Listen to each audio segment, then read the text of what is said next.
हाँ जी, तो स्टूडेंट्स ज़रा गौर कीजिएगा, ये रही आपकी लर्निंग असेसमेंट नंबर 6.5 जिसमें वो हमें कहता है the waveform for current in 1 nanofarad capacitor. Nano means 10 power is -9 यानी कि एक नैनोफैरड का कैपेसिटर है हमारे पास।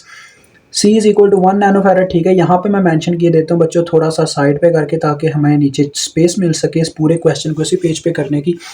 तो वो कहता है is shown in figure A, यानी कि उसका जो रिस्पांस है करंट का वो दिखाया जा रहा है आपको फिगर में। ये बच्चों आपके सामने फिगर है। यहाँ पे थोड़ी मिस्टेक हो गई थी, मैंने 25 लिख दिया था, वो असल में प्रीवियस क्वेश्चन का रिजल्ट था, तो मुझे लगा 25 है। बाद में मैंने इसको ठीक करके लिखते ही यहाँ पे 10 एम्पेयर 10 माइक्रो एम्पेयर है। देखो बच्चों, ये वाई एक्सिस पे करंट को यहाँ पे दिखाया जा रहा है और एक्स एक्सिस पे टाइम को। ठीक है, तो वो हमसे चाहता क्या है, वो कहता है कि if the capacitor has an initial voltage of -5 volt, अगर कैपेसिटर के अंदर शुरू में ही -5 वोल्ट यानी कि उसके अंदर मौजूद हों, तो डिटरमाइन आपने करना है, उसको वेव फॉर्म बना के देनी है वोल्टेज के लिए। ठीक है, हमने उसको वेव फॉर्म बना के देनी है बच्चों। अब मैं आपको असल मतलब समझाता हूँ। एक कैपेसिटर है ना बच्चों, एक कैपेसिटर अपने अंदर असल में वोल्टेज स्टोर करता है, वो एक वोल्टेज स्टोरिंग डिवाइस है। ठीक है, इंडक्टर अपने अंदर करंट यानी कि मैग्नेटिक फ्लक्स की फॉर्म में स्टोर करता है। ठीक है, ये चीज़ याद रखिएगा, काफ़ी इंपॉर्टेंट है इस फील्ड के अंदर यानी कि इलेक्ट्रिकल इंजीनियरिंग में। तो लिहाजा ये हमें ये बताना चाह रहा है कि जो हमारा कैपेसिटर था वो कह लें कि इनिशियल वोल्टेज उसमें -5 था, यानी कि उसको अभी हमने कुछ भी नहीं किया, चार्जिंग पे अभी लगाया ही है, तो उसके अंदर -5 वोल्ट यानी कि उसने अपने अंदर -5 वोल्ट अभी ऑब्जॉर्व करना, फिर चार्ज होना स्टार्ट होना है, ये वो कहना चाह रहा है। तो देखें, इसी वजह से इसकी जो शुरू वाली वेव बनी है करंट की जानिब से, वो नेगेटिव फॉर्म में जा रही है, यानी पहले इसने अपने -5 वोल्ट को कवर किया, फिर से ये चार्ज होना स्टार्ट हुआ। तो अब असल में बच्चों हमारा काम जरा उल्टा पड़ गया। वो कैसे उल्टा पड़ गया मैं आपको समझाता हूँ। पहले हम निकाल रहे थे वोल्टेज वेव फॉर्म की मदद से करंट वेव फॉर्म, वो काफी इजी था, वो था डेरिवेटिव का फार्मूला, मतलब कि हम डेरिवेटिव लगा सकते थे। लेकिन अब हमने करंट से वोल्टेज की वेव फॉर्म ड्रा करनी है। तो वोल्टेज का जरा फार्मूला देख लीजिएगा। वोल्टेज का फार्मूला होता है V of T is equal to 1/c, मुझे लग रहा है ये पेज कम पर जाना, चले को नहीं, 1/c इंटू इंटेग्रल होता है। ठीक है, ये चीज याद रखना, T0 से T यानी कि इनिशियल टाइम से फाइनल टाइम तक, और आगे आपने करंट की वैल्यू लिखनी होती है I ऑफ टी, साथ में dt। ये बच्चों फार्मूला होता है वोल्टेज निकालने का। अब वोल्टेज तो चली गई इंटीग्रल में, पहले तो हम डेरिवेटिव वगैरह निकालते रहे हैं। अब यहाँ पे हम कैसे मतलब वेव फॉर्म से उलझेंगे, ये बच्चों असल यहाँ पे ये हमारे साथ कह लें मजाक होने वाला है। मजाक कह लें कि मीन्स हमारे साथ थोड़ा सा चेंजेस आ गए हैं हमारे वेव फॉर्म को हल करने के तरीके में। ठीक है, तरीका मैं आपको एक ऐसा जुगाड़ बताऊंगा, जुगाड़ मीन्स मेरी ट्रिक्स होती हैं जो बच्चे के लिए क्वेश्चन को काफ़ी इजी बना देती हैं। ठीक है, हम एक ऐसी ट्रिक का इस्तेमाल करेंगे बच्चों, एक ऐसे मेथड का जिससे आपका method same as it as previous method की तरह ही चलेगा, लेकिन थोड़ा सा बस चेंज आ जाएगा, थोड़ा सा। ठीक है, तो ये चीज़ याद रखना कि इंटीग्रेशन के फार्मूला आ जाता है वोल्टेज जब हम निकालते हैं करंट की मदद से, तो इंटीग्रेशन आ जाती है, इंटीग्रेशन के लिए वो फार्मूला अप्लाई होता है। ठीक है, तो बच्चों इसमें हमें ना इनिशियल स्टेज के वोल्टेज भी ऐड करने पड़ेंगे, यानी कि इससे जो प्रीवियस टाइम में कैपेसिटर की जो भी कंडीशन होगी, वो वाले वोल्टेज उसमें जितने भी स्टोर होंगे वो हमें इसमें जमा करने होंगे हर स्टेज में, हर पॉइंट पे। ठीक है, ये इसका फार्मूला बन जाता होता है। VT0 मीन्स इससे इनिशियल टाइम जो होगा, इनिशियल कोई भी हो सकता है। यानी कि देखो, अगर मैं 5 मिली सेकेंड की बात कर रहा हूँ ना, यानी कि मैं 5 मिली सेकेंड पे वोल्टेज निकाल रहा हूँ, तो मुझे 4 मिली सेकेंड पे जितने वोल्टेज स्टोर होंगे अपने कैपेसिटर के अंदर वो यहाँ पे लिखने होंगे। V ऑफ 4 मिली सेकेंड यहाँ पे आ जाएगा। ठीक है, ये असल इसका मकसद है। इसी वजह से बच्चों उसने मुझे इनिशियल वोल्टेज की वैल्यू दिया, क्योंकि एक लम्हा वो भी होगा जब मैं जीरो के लिए निकाल रहा हूँगा, तो जीरो के ऊपर हमें इनिशियल वो वैल्यू लिखनी हुई, तो वो कौन से वोल्टेज होंगे, ये वाले वोल्टेज होंगे -5, क्योंकि ये जीरो से पहले वाला टाइम है जिसमें हमारे कैपेसिटर में कुछ ना कुछ वोल्टेज पहले से ही मौजूद थे। ठीक है, अब आप सारा जो कंसेप्ट है समझ गए। अब हम चलते हैं अपनी कहानी की तरफ। बच्चों काम वही है, वेव हमें दी गई है, इसमें बस आपको ज़्यादा से ज़्यादा हर एक वेव फॉर्म जो भी ऐसा क्वेश्चन आएगा उसमें ज़्यादा से ज़्यादा एक दफ़ा चेंज देखने को मिलेगा, या 2 दफ़ा या 3 दफ़ा, ज़्यादातर आपको कांस्टेंट ही देखने को मिलेगा। ये देखो, यहाँ पे एक ही हमें स्लोप देखने को मिल रही है। पहले तो हम I ऑफ टी को टोटली तौर पे डिफाइन कर लेंगे ना, I ऑफ टी हमारे पास क्या क्या वैल्यूज रखती है। तो देखिए, मैं पहले I ऑफ टी निकालने लगा हूँ, यानी कि I ऑफ टी की किस टाइम पे क्या क्या वैल्यू है सारी यहाँ पे मेंशन करूंगा। ओके बच्चों, तो ज़रा गौर कर लीजिएगा। तो देखें, पहले हमारे पास I ऑफ टी की जो वैल्यू है, यानी कि जो करंट है हमारे कैपेसिटर के अंदर, वो एक वेव फॉर्म यानी एक स्लोप आ गई है, इसमें एक स्लोप बाकी आगे कांस्टेंट है सारा मुद्दा, देखो ये भी कांस्टेंट जा रही है, ये भी कांस्टेंट जा रहा है आगे से, लेकिन ये यहाँ से चेंजेस आया, यानी कि हमारी वैल्यू डिक्रीज होना स्टार्ट हुई है, तो डिक्रीजिंग एक स्लोप बनी है। और स्लोप को फाइंड आउट करने का एक फार्मूला होता है जो मैं हर क्वेश्चन में आपको बताते आ रहा हूँ, m is equal to y2 minus y1 और x2 माइनस x1। ठीक है, ये चीज़ नहीं भूलनी, भूल जाओगे तो मार खा जाओगे, मतलब कि हर मुद्दे पे फंस जाओगे। मेरी तरफ से ये आपको पहले से ही मेरी तरफ से एक तलकीन है। तो देखो बच्चों ज़रा गौर करना, ये जो यहाँ पे ना आपको दिखाता हूँ, ये जो स्लोप हमारी बनी है, यानी कि एक लम्हे तक मतलब कि चेंज आया हमारे करंट में, वो कहाँ से लेके कहाँ तक है, यहाँ तक से मतलब कि 0 से स्टार्ट हुआ है और यहाँ तक है, मतलब कि 0 से 2 मिली सेकेंड तक, 0 मिली सेकेंड से लेके 2 मिली सेकेंड तक हमारा कैपेसिटर डिस्चार्ज हुआ है। ठीक है, हमें ये नज़र आ रहा है। तो करंट उसमें मतलब कि फ्लो अप हुआ है, वो नेगेटिव फ्लो अप हुआ है, यानी कि नेगेटिव साइकिल गया या पॉजिटिव साइकिल गया, वो हम उससे कोई लेना देना नहीं है। मैं अभी आपको ज़्यादा गहराई में भी नहीं लेके जाना चाहता कि आप फंस जाएं। ठीक है, तो देखो बच्चों इस पॉइंट की पहले मैं इनिशियल पॉइंट की वैल्यूज लिखूंगा जहां पे असल में हमें x1 और y1 की वैल्यू दी गई होती है। तो देखो मेरे पास यहाँ पे x की वैल्यू भी 0 है, y की वैल्यू भी 0 है, क्योंकि यहाँ पे हॉरिजॉन्टल लाइन भी देखो 0 पे है और वर्टिकल लाइन भी 0 पे है, तो लिहाजा 0, ये हो गई x1 की वैल्यू, ये y1 की वैल्यू, बिकॉज ये हमारा इनिशियल पॉइंट था जहां से अभी चेंज आना शुरू हुआ वैल्यू में, और ये हमारा फाइनल पॉइंट है। यहाँ पे देखो x की क्या वैल्यू है बच्चे 2 और y की वैल्यू है -10, तो ये क्या हो गया, ये x2 हो गया, ये y2 हो गया, x2 एंड y2। अब बच्चों हम फार्मूले में वैल्यूज जरा पुट करेंगे, देखें ये उस वक्त ही लगेगा जब ऐसी स्लोप आएगी। ठीक है, ये स्लोप कह रहा हूं, ऐसे टेढ़ी लाइन एक आएगी। तो देखो फार्मूले में वैल्यूज पुट करने लगो बच्चों, y2 की क्या वैल्यू है, y2 की वैल्यू है -10 माइनस y1 की वैल्यू क्या है बच्चों 0, -0। और आपको पता है देखें करंट की वैल्यू उन्होंने माइक्रो में दी हुई है, यानी कि y एक्सिस की वैल्यूज माइक्रो में है, तो इन दोनों में से माइक्रो कॉमन हम निकाल लेंगे, ऐसे साथ में माइक्रो लगा देंगे। ठीक है, ये माइक्रो इसके साथ आ गया, बटे में x की वैल्यूज, x हमारा मिली में है तो मिली भी कॉमन ऐसे साथ में निकाल लेना दोनों में से। ठीक है, ये चीज ना भूलना। तो देखो बच्चों x2 माइनस x1, x2 की वैल्यू है 2 माइनस x1 की वैल्यू है 0, तो ये आ गया। ठीक है, तो देखें ये क्या बनता है, -10/2 कितना होता है बच्चों -5। और देखो माइक्रो ओवर मिली, माइक्रो का मतलब होता है 10⁻⁻6 और मिली का मतलब होता है 10⁻⁻3। तो बच्चों देखो इसने क्या किया, 10⁻3 ने कुछ यूं किया कि ये कटा इसके 3 में से माइनस कर दिया, यानी कि बटे में था। बच्चों इतनी तो यार आप लॉजिक रखते हो, इतना कोई मुश्किल काम नहीं है, ये आप कैलकुलेटर पे ही सॉल्व कर लीजिएगा, मैं अब इतना गहराई में आपको यहाँ पे बता नहीं सकता। तो ये असल में मेरे पास आ रहा है -5 मल्टीप्लाई बाय 10⁻⁻3। और एक और बात बच्चों, अब ये आपने स्लोप तो निकाल रही, एक चीज़ याद रखना, जब भी आप मतलब इस तरह से स्लोप की वैल्यू में करंट को निकालोगे ना, मतलब कि इस इंटेग्रल के सीन में जब इंटेग्रल का हुआ, क्योंकि बच्चों ये कैपेसिटर के केस में करंट की वेव फॉर्म के वोल्टेज की वेव फॉर्म अगर हमें करंट की वेव फॉर्म से निकालनी पड़े तब हमें ऐसा फार्मूला लगाना पड़ता है इंटेग्रल का, जबकि इंडक्टर के केस में बिल्कुल उल्टा होगा, वहां पे हमें वोल्टेज की वेवफॉर्म गिवन हो और अगर करंट की वेवफॉर्म निकालनी हो तो फिर हमें इंटीग्रल का फार्मूला लगाना पड़ता है। समझ रहे हो ना मेरी बात को, तो ये असल चीज है।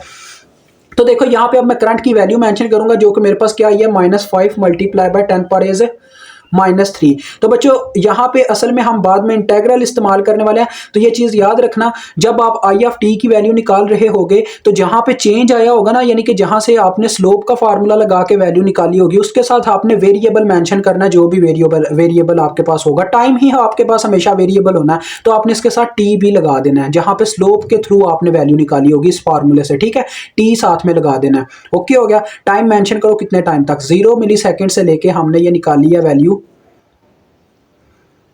2 मिली सेकेंड तक, यानी कि हमारा इतना चेंज था। आगे बच्चों काम काफी इजी है, सारी वैल्यूज अब कांस्टेंट जा रही हैं। देखो अब हम बात करते हैं, देखो 2 से 4 मिली सेकेंड तक, क्योंकि आप देखें 2 से 4 मिली सेकेंड तक हमारी जो अपना कैपेसिटर था उसके अंदर करंट रही है -10। ठीक है, तो ये देखो, ये मैं यहाँ पे लिख रहा हूँ 2 मिली सेकेंड से लेकर टाइम है हमारा 4 मिली सेकेंड तक। ठीक है बच्चों, और देखें वैल्यू कितनी रही है -10। अब ये सिर्फ -10 ही ना लिख दीजिएगा, टी तो आपने लिखना नहीं है क्योंकि ये कांस्टेंट वैल्यू है, जब स्लोप फाइंड आउट करोगे तब आपने टी में साथ में मल्टीप्लाई करवाना है, ये चीज़ याद रखना। ठीक है, और दूसरी चीज़ ये बच्चों, देखो कि हमारे पास -10 नहीं है, हमारी करंट है माइक्रो में, तो हमारे पास यहाँ पे -10 माइक्रो अम्पेयर है करंट असल में, तो -10 यहाँ पे आप माइक्रो अम्पेयर भी साथ में लिखोगे। ठीक है, ये चीज़ याद रखना, यहाँ पे लिखने की जरूरत नहीं है बिकॉज ये तो आपने स्लोप के फार्मूले से निकाला है। उसके बाद बच्चों देखो ये आपको समझ में आ गया ना ये कैसे आया। उसके बाद देखो हमें वैल्यू 0 मिली 4 से 5 मिली सेकेंड तक, तो ये भी मेंशन करना है कि 4 से 5 मिली सेकेंड तक हमारी करंट यानी कि कोई भी करंट गुजर नहीं रही थी हमारे कैपेसिटर में से। तो यहाँ पे चाहो तो 0 माइक्रो लिख सकते हो या डायरेक्ट 0 ही लिख दो यार, माइक्रो लिखने की ज़रूरत नहीं है। यहाँ चले यार थोड़ा खूबसूरत लगता है 0 माइक्रो एम्पेयर, ठीक है। और यहाँ पे एम्पेयर लिखना चाहिए, वैसे यूनिट चलें इसको ऐसे ही रहने दें। उसके बाद बच्चों देखो फिर से 5 मिली सेकेंड से लेके 10 मिली सेकेंड तक का हमारे पास एक फिर से एक रिस्पॉन्स आया करंट का अपने कैपेसिटर के अंदर। देखने को क्या आया बच्चों कि ये आया कि कैपेसिटर में से फिर से करंट गुजरना शुरू हुई, लेकिन किसी चेंज के साथ नहीं, एग्जैक्ट कॉन्स्टेंट वैल्यू में 5 से लेके 10 मिली सेकेंड तक डायरेक्ट 10 माइक्रो एम्पेयर करंट गुजरा उसमें से, ठीक है, अपने कैपेसिटर में से। और ये लास्ट इसका रिस्पांस था। तो ये आपने वैल्यूज़ निकाल ली करंट की। हमें असल में करंट की वैल्यूज़ नहीं चाहिए, हमें वैल्यूज़ चाहिए वोल्टेजेस की। तो वोल्टेजेस ही हम बच्चों निकालने वाले हैं। देखें आप वोल्टेजेस आपके सामने ही निकालेंगे। तो बच्चों देखो उसने हमें एक चीज़ बताई, हमारा टाइम जो है जब मतलब कि इनिशियल स्टेज पे था, यानी कि इनिशियल वोल्टेज जो 0 मिली सेकेंड के लिए होंगे वो कितने होंगे -5 वोल्ट, ठीक है। समझ रहे हो ना मेरी बात को। तो 0 मिली सेकेंड के कह लें एग्जैक्ट वैल्यू आपको पहले ही पता है, क्योंकि 0 मिली सेकेंड पे जब मैं यहाँ पे टाइम की जगह 0 पुट कर दूंगा मुझे वो आंसर में 0 ही देगा और -5 वोल्ट ही मिलेंगे। तो आप यही कंसीडर कर लें, ये जो आपको इनिशियल वोल्टेज दिए गए होते हैं ये 0 मिली सेकेंड यानी कि 0 वैल्यू के लिए दिए गए होते हैं, ठीक है। तो आप यहाँ पे पहले लिख दें कि वो अब हम वोल्टेज बच्चों निकालेंगे बारी बारी। देखें V of 0 millisecond is equal to -5 volt, ये आप मेंशन कर दें डायरेक्ट ही। अब आगे हम फार्मूला लगाते जाएंगे ये वाला। तो बच्चों 0 मिली सेकेंड तो हो गया, ठीक है। अब हम निकालेंगे 2 मिली सेकेंड वाला पॉइंट, क्योंकि देखें उसके बाद 2 मिली सेकेंड का पॉइंट था, फिर 4 मिली सेकेंड का, फिर 5 का, फिर 10 का, ठीक है। असल में इस तरह से आपने पॉइंट निकालना है, 0 फिर 2 फिर 4 फिर 5 फिर 10। तो देखें अभी मैं निकालूंगा किसके लिए, 2 मिली सेकेंड के लिए पॉइंट। वो कैसे निकालते हैं ज़रा देखें। Voltage of 2 millisecond is equal to 1/c। वैसे ही बच्चों जैसे वो फार्मूला था, देखें टी की जगह मैंने 2 मिली सेकेंड पुट कर दिया, ठीक है। टी की जगह, इस टी की जगह, यानी कि हम 2 मिली सेकेंड वाला पॉइंट ढूंढने लगे हैं। 1/c, 1/c मीन्स बच्चों सी की जगह क्या पुट होगा ज़रा आप सब जानते हैं, 10 पावर इज -9, क्योंकि 1 नैनो फैरेड का हमारा कैपेसिटर है, जो कि नैनो का मतलब होता है 10 पावर इज -9। तो डेट्स वाई यहाँ पे तो आ गया 10 पावर इज -9। और आगे इंटेग्रल ऑफ, अब यहाँ पे बच्चे पूछेंगे मुझसे सारे इंटेग्रल की जगह क्या पुट करेंगे, मतलब कि लिमिट्स क्या होंगी T0 और T की। देखो बच्चों ये टाइम 2 मिली सेकेंड की हम बात कर रहे हैं, इससे जो पीछे वाला टाइम आपने मेंशन किया होगा वो आपने यहाँ पे पुट करना है। हमारा 2 मिली सेकेंड और 0 इन दोनों के दरमियान था काम, हम 2 मिली सेकेंड पे निकाल रहे हैं, इससे नीचे वाला टाइम क्या है 0। तो 0 से 2 आपने रख लेनी है इसकी लिमिट, ठीक है। यानी कि 0 मिली से लेके 2 मिली तक, मिली भी ना भूलना, मिली मेन चीज़ है इसमें, यानी कि 10 पावर इज -3 को ना भूलना। और आगे आपने वो वैल्यू मेंशन करनी है जो इसके अकॉर्डिंग थी। देखिए 0 मिली सेकेंड से 2 मिली सेकेंड तक की, वो ये वाली है फर्स्ट वाली, जो कि हमारे पास -5 मल्टीप्लाई बाय 10 पावर इज -3 और साथ में t। और आगे देखो बच्चों ये फार्मूला लग रहा है तो dt साथ में आ गया, ठीक है। और प्लस इससे पहले वाली जो भी वोल्टेज स्टोर है हमारे कैपेसिटर के अंदर, वो बच्चों देखो इससे पहले वाला टाइम कौन सा था, वो था 0 मिली का, यानी कि जो 0 मिली सेकेंड पे हमारे कैपेसिटर के अंदर वोल्टेज स्टोर हुए, तो लिहाजा यहाँ पे वो वाले वोल्टेज प्लस कर दिए जाएंगे, ठीक है। तो देखें अब हम इसको टोटली तौर पे हल करेंगे, मुझे यहाँ पे स्पेस नहीं मिल रही। तो बच्चों मैं चाहता हूँ मैं इसके जो हल हैं वो सारे रफ अमल में करूँ, यानी कि दूसरे रजिस्टर पे आपको करके दिखाऊं और आंसर सारे हम यहीं पे लिखते जाएंगे, ठीक है, 1 बाय 1। तो चलें ले चलते हैं आपको दूसरे रजिस्टर पे, क्योंकि जगह कम पड़ जानी है, फिर हमें चलना पड़ेगा नए रजिस्टर पे।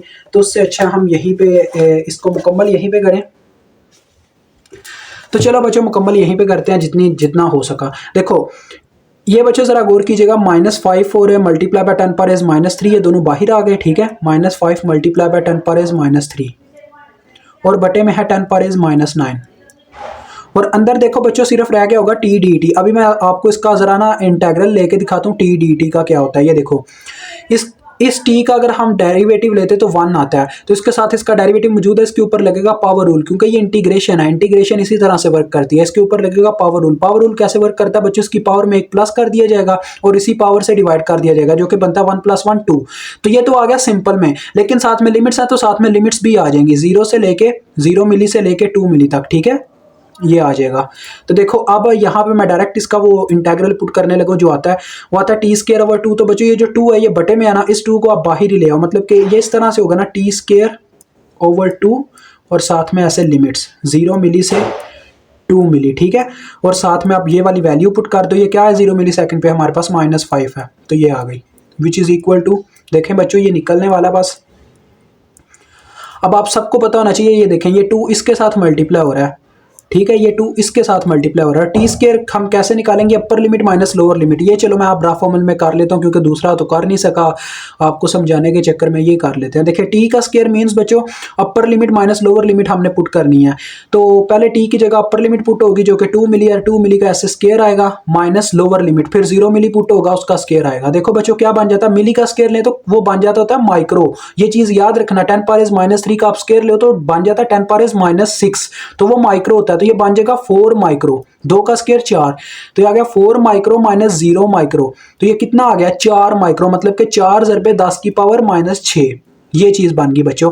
तो देखें अभी क्या होगा बच्चों, यहाँ पे जो आया होगा यानी कि 4 मल्टीप्लाई बाय, अभी मैं सारा ही चलो डाटा लिख के दिखाता हूँ, जरा गौर करना। -5 मल्टीप्लाई बाय 10 पावर इज -3 था, ठीक है, और इसके साथ आ गया हमारे पास ये 4, इसका मतलब टी स्केयर का 4 मल्टीप्लाई बाय 10 पावर इज -6, और बटे में आ गया बच्चों क्या, बटे में था इसके 2 multiply by 10 power is -9, 2 multiply by 10 power is -9, और साथ में था बच्चों क्या प्लस -5 यानी कि -5 था सिंपल। तो इसको अभी आप सारा कैलकुलेटर पे हल कर सकते हैं, देखें सिंपल सा बस कैलकुलेशन है अब, और कुछ नहीं यहाँ पे रह गया, नज़र भी आपको आ रहा है, ठीक है। तो देखें ये 20 बनता है, या 2 एक बार 2 2 बार 10 2 बार 4 सॉरी 2 एक बार 2 बार 4, ठीक है, -5 ज़रबे 2 करेंगे 10 बन जाएगा, और ये बच्चों आपस में कैंसिल हो चुका होगा, यानी कि ये देखो ये 10 पावर -9 ही बनता होगा, दोनों को मल्टीप्लाई करें और बटे वाले -9 से कट जाएंगे, तो ये आ जाएगा -10 -5 बच्चों कितना हो गया -15। तो ये आप कैलकुलेटर पे करके चेक कर सकते हैं, ये -15 वोल्ट आ रहे हैं हमारे पास, ठीक हो गया, डन हो गया, हमने 2 मिली सेकेंड पे भी वोल्टेज निकाल ली है। अब बच्चों चलते हैं नेक्स्ट पॉइंट पे। अब हमें 2 मिली सेकेंड के बाद किसके ऊपर वोल्टेज निकालना है, देखें 2 यहाँ पे, अब हम नेक्स्ट इक्वेशन की तरफ दूसरे नंबर पे आते हैं। तो यहाँ पे 2 मिली सेकेंड है और दूसरा है 4 मिली सेकेंड। तो देखो हमने 2 मिली सेकेंड पे ऑलरेडी निकाल चुके हैं, तो डायरेक्ट 4 मिली सेकेंड पे ही आप निकालेंगे, तो हमारा टाइम होगा v इंटू 4 मिली सेकेंड। तो देखिए इसका फार्मूला कैसे बनेगा, 1 ओवर कैपेसिटेंस यानी कि 1 ओवर 10 पावर इज -9, ठीक है। इंटेग्रल में बच्चों अब लिमिट क्या आएगी, देखो अब हम इसका इंटीग्रेशन लेने लगे हैं 4 मिली सेकेंड के लिए, दैट्स वाई यहाँ पे ये वाली लिमिट्स आएंगी 2 से 4, तो ये आ गया 2 मिली से लेके 4 मिली, ठीक है। और अंदर क्या पुट होगा, देखो बच्चों इसकी ये जो हमारे पास आई थी इक्वेशन में, मतलब वैल्यू आई थी वो थी -10 माइक्रो, तो -10 माइक्रो यहाँ पे पुट हो गया, माइक्रो मीन्स 10 पावर इज -6 होता है, इतना तो आप जानते हो, ये आ गया। और साथ में देखो क्या आता है, आई टी की वैल्यू लिखने के बाद हमें डी टी की वैल्यू लिखनी होती है, मतलब डी टी लिखना होता है, प्लस वी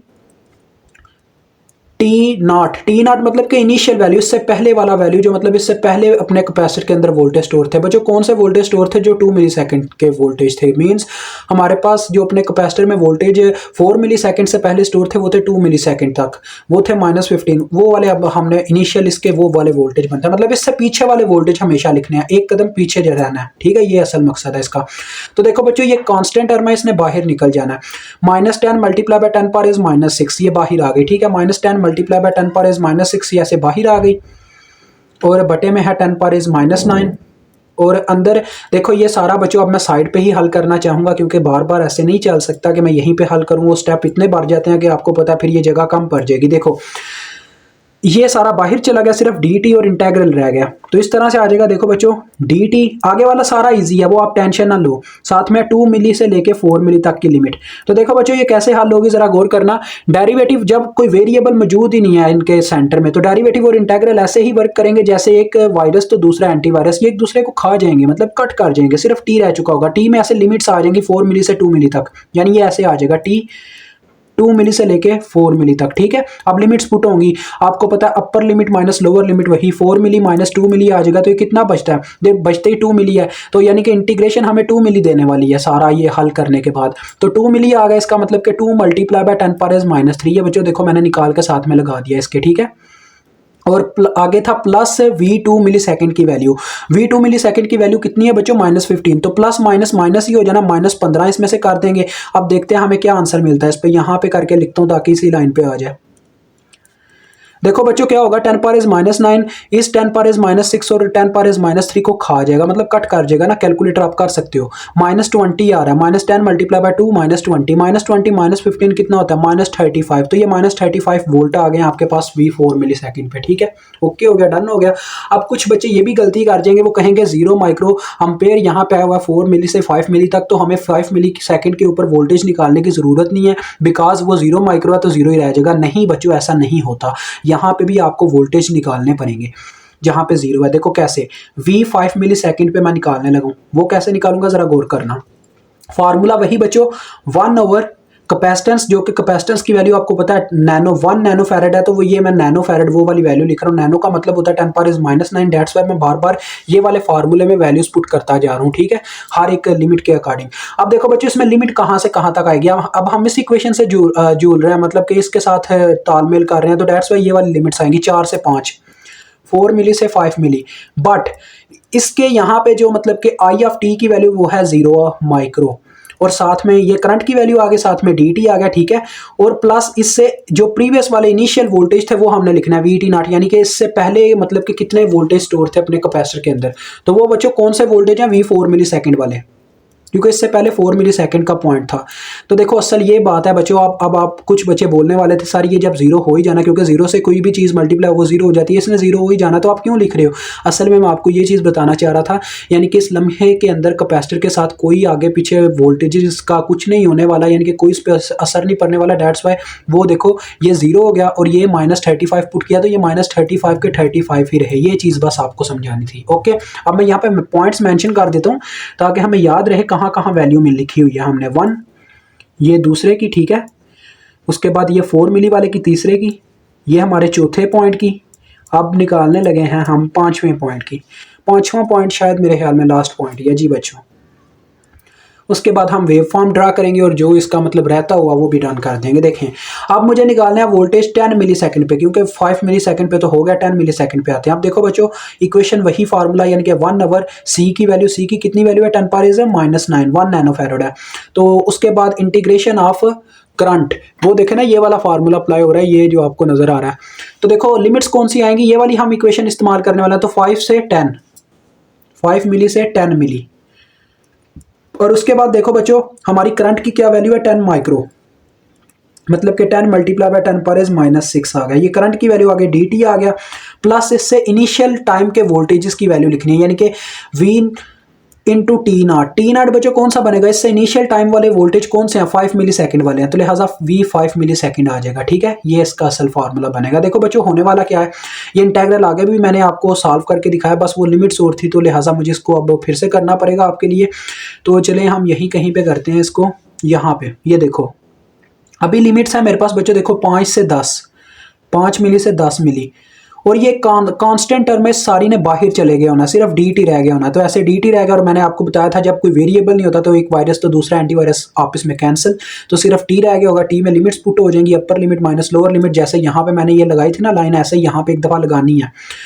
मतलब आपका एक स्टेप बनता है, आप करना चाहो तो कर लेना, लेकिन ज़्यादातर उस्ताद इसको मतलब कि नंबर नहीं मतलब कि इसके काटते, अगर आप डायरेक्ट स्टेप में लिख दो, क्योंकि वो जानते हैं बच्चा असल चीज़ कर रहा है जो उसे करनी चाहिए। असल में आपको यहाँ पे है वोल्टेज निकालना, यानी कि आपको पता भी है यानी कैपेसिटर कैसे वर्क करते हैं, ये चीज़ अभी आप ये सीख रहे हो कैपेसिटर कैसे वर्क करता है इसमें। तो upper limit minus lower limit, देखो बच्चों 10 मिली -5 मिली आ गया, तो ये 5 मिली दे रहा है मुझे आंसर। तो देखो ये तो पहले बाहर निकल चुका होगा कांस्टेंट, इसको मैं बाहर निकाल लेता हूँ, 10 मल्टीप्लाई बाय 10 पर इज -6, और ये जो इसका रिजल्टेंट आया इंटेग्रल का उससे मल्टीप्लाई होना, तो ये साथ में मैंने मल्टीप्लाई करवा दिया, जो कि 5 मिली आ रहा है, यानी कि 5 मल्टीप्लाई बाय 10 पर इज -3, और बटे में था 10 पर इज -9, और साथ में थे वोल्टेज कौन से, V5 मिली सेकेंड के, जो कि -35 आते हैं, तो ये इसकी जगह मैंने वैल्यू पुट कर दी -35। तो ये देखो बच्चों ये आगे V10 मिली सेकेंड के वोल्टेज कितने आ रहे हैं, देखो बच्चों जरा गौर करना, ये 10 पर इज -9 इन दोनों को काट देगा, ठीक है, और 5 10 सर कितना होता है 50, 50 में से 35 माइनस करें तो कितना बचता है 15, तो 15 वोल्ट आ गए। ये आपका ओवरऑल रिजल्टेंट आ गया। अब मुझे देखें यहाँ पे जगह नहीं बची, तो मैं इसका जो बाकी का क्वेश्चन है वो करूँगा नेक्स्ट दूसरे रजिस्टर पे, ठीक है। तो पहले मैं ये सारी वैल्यूज मेंशन करता हूँ, ये जो 1 2 3 4 बच्चों ये सारी मैंने निकाली है ना, ये सारी मैं मेंशन करता हूँ एक पेज पे। और बच्चों उससे भी पहले एक काम मैं करना चाहूँगा, जो इसका मतलब छोटा सा पॉइंट है वो यहीं पे हल हो सकता है, तो मुझे नेक्स्ट पेज पे जाने की भी ज़रूरत नहीं है, क्योंकि वेव फॉर्म ही ड्रा करनी है वो तो हो जाएगी, लेकिन उससे पहले एक पॉइंट रहता है, how much energy stored in capacitor at T is equal to 6 millisecond, यानी कि एनर्जी कितनी स्टोर हुई थी हमारे कैपेसिटर में जब हमारा टाइम 6 मिली सेकेंड पे था। तो देखो बच्चों 6 मिली सेकेंड के लिए हमें वोल्टेज पता होना चाहिए, क्योंकि एनर्जी का फार्मूला होता है, देखो W of T is equal to होता है 1/2 सी वी स्केयर, यानी कि कैपेसिटेंस इनटू, ये आपको नज़र भी आ रहा है कि नहीं, अभी नज़र आ रहा होगा, सी वी स्केयर, यानी कि वी का स्केयर टाइम के अकॉर्डिंग। तो यहाँ पे 6 मिली दोनों में पुट हो जाना जब मैं टाइम की बात करूंगा। देखो W of 6 millisecond is equal to 1/2 C की वैल्यू जो कि आप जानते हैं 10⁻⁻⁹ है, ठीक है, और साथ में आ गया वोल्टेज की वैल्यू वी स्केयर और साथ में 6 मिली सेकेंड, यानी कि मुझे वोल्टेज चाहिए होंगे 6 मिली सेकेंड पे, जो कि मुझे अभी यहाँ पे किसी पॉइंट में नहीं मिले, क्योंकि वो सेंटर कहीं में ही गुम हो गया, यानी कि सेंटर में ही गुम हो गया। देखें लिमिट्स थी 5 से लेके 10 मिली तक, तो इन दोनों के बीच में 6 मिली आ रहा है बच्चों, तो मैं इस लिमिट का इस्तेमाल करते हुए क्या करूँगा, यहाँ पे 6 मिली सेकेंड निकाल लूँगा। देखें कैसे निकालता हूँ, ज़रा गौर करना, आपको काफ़ी ईजी लगेगा, ये भी देखिएगा। पता है बच्चों आपने क्या करना है, जहां पे आपने लिखा ना 5 मिली से 10 मिली, वहां पे आपने लिख देना 5 मिली से 6 मिली, आपको 6 मिली की वैल्यू मिल जाएगी, ठीक है। यानी कि आपका इनिशियल पॉइंट बस ये रहेगा, फाइनल पॉइंट थोड़ा चेंज कर देंगे, 10 मिली की बजाय हम इसको 6 मिली कर देंगे। तो देखें ज़रा, हम निकालने लगे हैं बच्चों वोल्टेज किसके लिए, 6 मिली सेकेंड के लिए। तो यहाँ पे सारा वही प्रोसीजर चलेगा, यानी कि 1 आवर कैपेसिटेंस जो कि 10⁻⁻⁹ यानी कि 1 नैनो फैरेड का कैपेसिटर है, और लिमिट्स क्या आ गई 5 मिली से 10 मिली की बजाय 6 मिली, क्योंकि हमने 6 मिली पे निकालनी है, यानी कि फाइनल लिमिट फिर हमें वही रखनी पड़ेगी। और अंदर हम इसकी इक्वेशन पुट करेंगे बच्चों, ये आती है इसके अंदर 6 मिली सेकेंड की जो लिमिट है वो इस वाली इक्वेशन के अंदर आती है, यानी कि इस करंट की वैल्यू में, दैट्स वाई 10 माइक्रोएम्पेयर रही, क्योंकि बच्चों ये बता रहा है कि 5 से लेकर 10 मिली सेकेंड तक का जितना भी टाइम इंटरवल है उसमें हमारे पास 10 माइक्रोएम्पेयर करंट आता ही रहा, दैट्स वाई 10 माइक्रोएम्पेयर 6 के लिए भी उतना ही है, 7 के लिए भी उतना ही है, 8 के लिए भी उतना ही है, तो लिहाजा अंदर उतनी ही वैल्यू पुट होगी, 10 मल्टीप्लाई बाय 10⁻⁻⁶ और साथ में डी ऑफ टी आ गया, ठीक है। और साथ में हमारे पास प्रीवियस वोल्टेज आ जाएंगे, यानी कि वी ऑफ 5 मिली सेकेंड ही आएगा, क्योंकि प्रीवियस वही वोल्टेज बनते हैं। तो डेट्स वाई वो बच्चों कितने थे, -35 थे, ठीक है। तो यहाँ पे चलो आप अभी एक स्टेप में लिख लो वी 5 मिली सेकेंड ही। तो आपने देखा था बच्चों ये बाहर चला गया था, और इसकी हमने क्या किया था, वो डी टी वाली सारी कहानी अभी मैंने आपको बताई, बस 5 की जगह 6 आ गया ना। तो देखो यहाँ पे 6 होगा, ठीक है। तो जब मैं लिमिट्स पुट करूंगा तो क्या आएगा, 6 मिली माइनस 5 मिली, यानी कि 1 मिली आ जाएगा, ये फर्क आएगा बस इसमें। तो देखो जब ये बाहर जाएंगी आ जाएगा 10 मल्टीप्लाई बाय 10⁻⁻⁶, ये बाहर जा चुका होगा और अंदर से 1 मिली निकल रहा होगा इस पूरी लिमिट को सॉल्व करके, 1 मिली। तो 1 मिली होता है 1 मल्टीप्लाई बाय 10⁻⁻3, और बटे में आ गया हमारे पास क्या 10⁻⁹, और इसमें से माइनस हो रहा है बच्चों क्या 35। तो ये कितना मुझे देगा, देखो 10⁻⁹ इन दोनों को खा गया, पीछे रह गया सिर्फ 10 में -35 किया तो ये आ गया -25, यानी कि -25 वोल्ट मिलेंगे मुझे 6 मिली सेकेंड पे। ओके हो गया। अब ये -25 उठा के वहां पे पुट करो और एनर्जी कैलकुलेट कर लो। तो देखो बच्चों 1/2 टाइम लगता है बच्चों, ये शिकायत ना कीजिएगा नीचे कमेंट सेक्शन में कि सारा वीडियो बहुत लंबी बना रहे हैं आजकल, तो उसका आप जानते हैं टाइम क्यों लग रहा है, बिकॉज ये क्वेश्चन है ही लॉन्ग। तो देखो वी 6 मिली सेकेंड ये हमें वैल्यू मिली है -25, -25 का स्केयर हमने लेना है, साथ में मिली तो नहीं है, ठीक है, -25 का स्केयर, तो माइनस माइनस प्लस हो जाएगा, ठीक है बच्चों, ये चीज़ याद रखना। और निकालते हैं कितना आता है, ज़रा मैं चेक करता हूँ, 25 ज़रबे 25 625 ज़रबे 10⁻⁻⁹। तो इसको लिखा जा सकता है बच्चों 0.625 और डिवाइडेड बाय 2 भी सॉरी करना। तो बच्चों हम इसको लिख सकते हैं माइक्रो की फॉर्म में 0. इसको मैं 1000 से डिवाइड करता हूँ, 1000 से, यार ये क्या किया, आंसर डिवाइडेड बाय 1000। तो बच्चों ये आता है 0.3125 माइक्रो जूल, ठीक है। मैंने इसको नैनो से माइक्रो बना दिया, आप चाहो तो लिख सकते हो क्या नाम है इसका, पॉइंट को 3 कदम फिर से आगे 312.5 नैनो जूल भी आप लिख सकते हो, यानी कि इसका आंसर ये भी हो सकता है 312.5 नैनो जूल। आप चाहो तो दोनों फॉर्म्स में किसी एक फॉर्म में लिख सकते हो, आपकी अपनी मर्जी है। अब मैं ये वोल्टेज मेंशन करूंगा दूसरे पेज पे और आपको फिर इसका ग्राफ ड्रा करके दिखाते हैं। तो ये देखें बच्चों, ये मैंने मेंशन कर दिया। इस तरह से आपको मेंशन करने की वहाँ पे ज़रूरत नहीं पड़ेगी, आपने डायरेक्ट वेव फॉर्म बना देनी है, ठीक है। ये आप मेंशन नहीं करना, ये मैंने ना नेक्स्ट पेज पे आना था, इसी वजह से मैंने सारा डाटा कलेक्ट करके रखा है। देखिए असल में ये ना, ये जो हमने निकाली है ना वैल्यूज़ बच्चों, वो एक एक पॉइंट पे निकाली है। ये नहीं है कि एक लम्हे के लिए यानी इस 0 से लेके 2 मिली सेकेंड तक इतना रहा और इसके बाद इतना रहा, ऐसे वाली कोई कहानी नहीं है, ठीक है। तो देखो असल में होता क्या है, अब मैं इसको ड्रा करने लगूँ आपके सामने वोल्टेज वेव फॉर्म को। बच्चों वोल्टेज आया वोल्ट की फॉर्म में, तो लिहाजा हम लिखेंगे V of T into volt, ठीक है। और मैक्सिमम पॉजिटिव में इनकी वैल्यू रही है देखें 15। उसके बाद छोटी वैल्यू इससे क्या है 0 एक होगी वैल्यू, यानी 0 भी होगी ना। 0 मतलब हो या ना हो, लेकिन 0 तो आता है ना सेंटर में ओरिजिन लाइन का। उसके बाद देखो बच्चों नेगेटिव में टर्म्स जाती हैं, वो है -15 फिर आती है -15, यहाँ पे कह लें -15 है। और इसके नीचे हम ले चलते हैं यहाँ पे -35 को, ठीक है। ये सारी मैंने वैल्यूज़ मेंशन कर दी। अब ये आ गई टाइम की लाइन, टाइम था हमारा मिली सेकेंड में, t इंटू मिली सेकेंड, ठीक है। मेंशन कर दिया सारा डाटा। अब इसकी वेव फॉर्म शुरू करते हैं। देखो बच्चों इसकी वेव फॉर्म कैसी है, एक और चीज़ यहाँ पे, एक और वैल्यू -5 थी वो मैंने मेंशन नहीं की, ये यहाँ पे -5 ले लेते हैं, -5। तो देखो बच्चों ये हमें बता रहा है कि टाइम की वैल्यू 0 के ऊपर -5 है, ये तो हमें पता चल गई। उसके बाद उसने क्या बताया 2 मिली सेकेंड पे जाके 1 के ऊपर है, एज इट एज 2 के ऊपर चलते हैं, ये 2 है हमारा, ठीक है जी। 2 के ऊपर इसकी वैल्यू कितनी हुई -15 हो गई।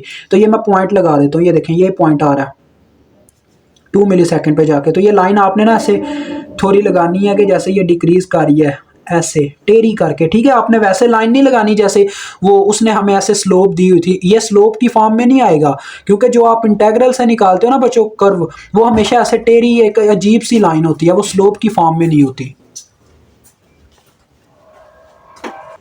आगे नेक्स्ट देखो बच्चों, हमारी नेक्स्ट वैल्यू है 4 मिली सेकेंड पे। तो पहले 3 मिली सेकेंड यहाँ पे मेंशन कर देते हैं, फिर 4, ये 4 आ गया, ठीक है। आगे देखो 4 के ऊपर कितनी वैल्यू हमें मिली -35। तो -35 पे आपने ना ऐसे डायरेक्ट ऐसे सीधी लाइन खींच लेनी है, बिकॉज उसकी वजह आप बताता हूँ, ज़रा गौर कीजिएगा। ये मैंने क्यों ऐसे लाइन खींची बच्चों, क्योंकि ये जो 0 से लेके 2 मिली सेकेंड तक का हमारे पास लाइन था ना करंट की फॉर्म में, वो था एक स्लोप, यानी कि एक ऐसी लाइन थी स्लोप की फॉर्म में, ऐसी लाइन इस तरह से थी। स्लोप की फॉर्म में जब लाइन होगी तो ऐसी आपने कर्व बना देनी है, ठीक है। लेकिन जब आपको ऐसे सिंपल मतलब के कांस्टेंट वैल्यू वाली वैल्यू से कोई वैल्यू मतलब के निकल के आई होगी आपके पास इंटेग्रल के थ्रू, तो आपने फिर उसकी ऐसे डायरेक्ट सीधी लाइन स्लोप की फॉर्म में खींचनी है, मतलब डायरेक्ट उल्टा सीन है इसके अंदर केस में, कि स्लोप वाली लाइन को आपको कन्वर्ट करना पड़ेगा ऐसी लाइन में, और जो आपकी कांस्टेंट लाइन होगी उसको आपको स्लोप में कन्वर्ट करना होगा, ठीक है। ये तरीकाकार है। अब देखो ये 4 मिली सेकेंड की लाइन है, यहाँ पे मुझे मिलते हैं -35, ये मैंने डॉट लगा लिया। और यहाँ पे जो लाइन खींचूंगा वो मेरे पास स्केल होता ना, तो मैं ऐसे डायरेक्ट लाइन लगा सकता था, वैसे हाथ से भी शायद सही लग जाएगी। ये देखें बच्चों लग गई ऐसे, यानी कि आपने डायरेक्ट ऐसे सीधी लाइन खींच देनी है, ठीक है। ये अब एक स्लोप बन गई है। अगर मैं इसको कन्वर्ट करना चाहूँ करंट की फॉर्म में, तो मैं क्या करूँगा, फाइनल पॉइंट इनिशियल पॉइंट वो वाली कहानी यहाँ पे भी पढ़नी शुरू कर दूंगा, ये असल चीज़ है। अब आगे आ जाओ। अब आगे आने वाली जो बात है बच्चों वो ये है, देखें आगे आती है बात कि वो देखें 5 मिली सेकेंड पे वैल्यू दी गई है, यानी कि 5 तक ये कांस्टेंट रही वैल्यू, यानी क्या लें इतने टाइम के लिए कांस्टेंट चली, ठीक है। क्योंकि वो कांस्टेंट है ना, देखें -35 ही रही है। उसके बाद डायरेक्ट आती है 10 मिली सेकेंड पे बात, 6, 7, 8, 9 एंड 10। डायरेक्ट 10 पे क्या हुई, ये चली गई 15 पे। या आप ऐसे लाइन खींचोगे सीधी स्लोप बनाओगे, क्योंकि ये कांस्टेंट टर्म से आपने निकाली थी, याद हो। सिर्फ पहली टर्म थी जो हमें स्लोप का फार्मूले से निकालना पड़ा था, बाकी सारा कांस्टेंट टर्म था। तो आपको क्या करना होगा, ये शायद मैं बच्चों ज़्यादा गलती कर गया, उसको बनाने में रुक जाए, ये पॉइंट नहीं सही बना, रुकें। 10 के ऊपर उसने बोला हुआ 15 हो जाए, तो मैं 10 के ऊपर तो 0 के ऊपर लेके जा रहा हूँ, ये नहीं सही बन रही, रुकें। आप इस तरह से करें बच्चों, 10 के ऊपर ये डॉट लगा लें 15 का, ये देखें यहाँ पे 15 बनता है, और ये मैंने 10 के बिल्कुल एग्जैक्ट सामने लगाया, ठीक है। और 15 के भी सामने, तो मुझे उसके साथ मैच करना है इसको। वो चाहे आप ऐसे ले जाएं इसको, अब कहीं से भी गुजारते गुजारते ये आ गई। ये थोड़ी अजीब सी बनी है मुझसे, लेकिन आपके पास स्केल होगा तो आप ये कर सकोगे, ठीक है बच्चों, आपके लिए इजी होगा। तो इस तरह की ही आपको कहीं से भी आप ये चेक वगैरह किसी भी कंपनी से देख लें, वहाँ से भी आपको जो सोल्यूशन मिलेगा उसमें भी आपको ऐसी ही वेव फॉर्म देखने को मिलेगी। लेकिन वो होता है पेड, और पेड ये जो बच्चे मुझसे पूछते हैं सर आप नोट्स दे दें, अगर आपके पास मौजूद है आप नोट्स दे दें, तो मैं पहले यार एक चीज़ उन्हें क्लियर करूँगा बच्चों, मुझे कोई लालच नहीं है वॉच टाइम का, या कह लें कोई ज़्यादा मुनाफा मिलता हो, क्योंकि मुझे पता है मैंने अगर आपको नोट्स भी देने हैं फिर भी आपने मेरी वीडियो ही देखनी है आपने समझने के लिए। लेकिन एक चीज़ क्लियर करता चलूँ, मेरे पास बच्चों नोट्स नहीं होते, नोट्स को बनाने में टाइम भी लगता है और दूसरी बात उनमें ये है कि मैं देखें जहाँ भी मैं वीडियोस बनाता हूँ मेरा कोई एक रेगुलर वे नहीं है कि मैं एक ही पेज के ऊपर ही ऐसे तरतीब से चल रहा हूँ, क्योंकि मैं डिफरेंट सेमेस्टर्स के ऊपर वर्क कर रहा हूँ। मैं हर एक सेमेस्टर का डाटा रखता हूँ अपने रजिस्टर के ऊपर। दैट्स वाई बच्चों ये होता है कि डाटा मिक्सअप हुआ होता है तो मैं आपका डाटा ढूंढ भी नहीं पाता। और दूसरी बात है हर एक पेज पे जो जगह बचती है हम वहाँ पे भी कोशिश करते हैं कोई ना कोई चीज़ एडजस्ट हो जाए, कोई क्वेश्चन हो जाए, ठीक है। तो इस तौर तरीके में फिर आपसे माजरत चाहूँगा। देखें ये कितना गंदा, अगर मैं इसकी अब पिक्चर खींच के आपको कोई नोट्स बना के देता हूँ तो आपका काम नहीं चलना, ये मुझे पता है। दैट्स वाई मैं ऐसे नोट्स नहीं बनाता, तो माजरत चाहूँगा। और दूसरी बात कुछ ऐसे भी क्वेश्चन होते हैं जिनके रजिस्टर हमारे पास नहीं होते, यानी कि रद्दी कबार में चले गए होते हैं। तो एक दफ़ा फिर से आई एम रियली सॉरी। इंशाल्लाह अगर अल्लाह ने हमें मतलब कि इतनी ताकत अता की कि हम आने वाले वक्त में इंशाल्लाह नोट्स बनाएंगे।